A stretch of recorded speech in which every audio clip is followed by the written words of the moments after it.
So now that I've spent a whole video talking about lands, I'm going to spend another video talking about lands. Now, first of all, I want to note the difference between basic lands and non-basic lands.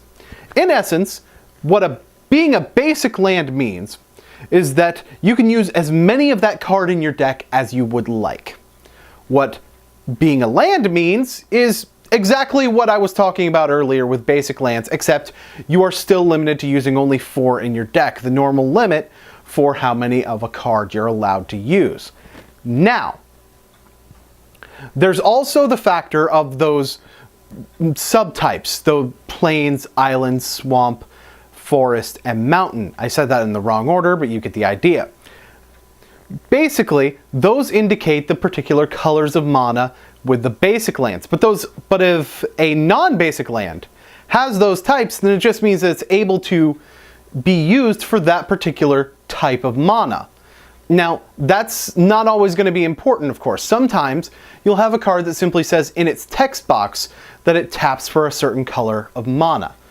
But to start with, when talking about the text box, I'm going to keep things very simple. So I'm going to tell you exactly what this card does, and then I'm going to break down what the symbols mean and what the specific terminology I'm using means. So you can tap the card and pay 1 life, of which you start with 20, in order to gain 1 mana of any color.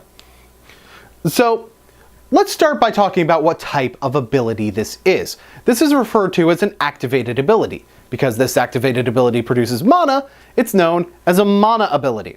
So now let's talk about what indicates that it's an activated ability. That's simple. The colon right there in the middle of the text. In essence, anything before the colon is what you have to do in order to activate it, and whatever's after the colon is what happens when the ability resolves.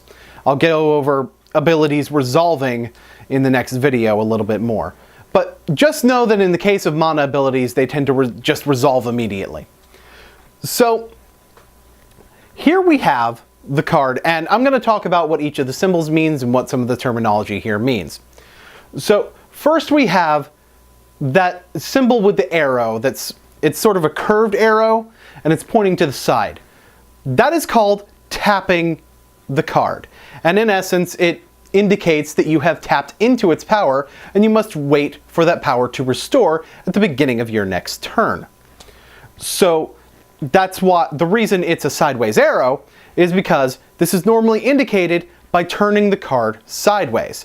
Of course, there's not technically a hard rule behind how you indicate it, but generally speaking, that's the rule that's used, and it's also pretty much how they're required to do it at the Pro Tour. So, you know, it's basically a rule. So that's before the colon. So you have to tap into the card and you have to pay 1 life. So what you get out of that is that you add 1 mana to your mana pool. You're probably asking yourself what the mana pool is. Well, basically the way the mana pool works is that when you create mana, you don't technically spend it immediately. It goes into your mana pool. Even if your spell is on the stack, even if the spell that you are trying to cast is already on the table, you still add the mana to your mana pool first. In fact, you will always pull from your mana pool before you pull directly from your lands. There are some cards, like this one, that will have the mana symbol in their text. So this card will be able to tap in order to create either a white or black mana. It could also be plains swamp, but I'll explain why there's a big difference between those two things at a later time, because right now, just for the most part, they're the same thing, okay? So you're probably wondering why you would need to use these cards that produce multiple different colors, even though most of the time they have drawbacks. Well, that's because sometimes you'll want to run multiple colors in your deck. And going off of that particular topic, remember my analogy with Pokemon earlier and how I talked about how duplicates of an effect are very good in Magic. On the same token, having cards that serve more than one purpose is also good.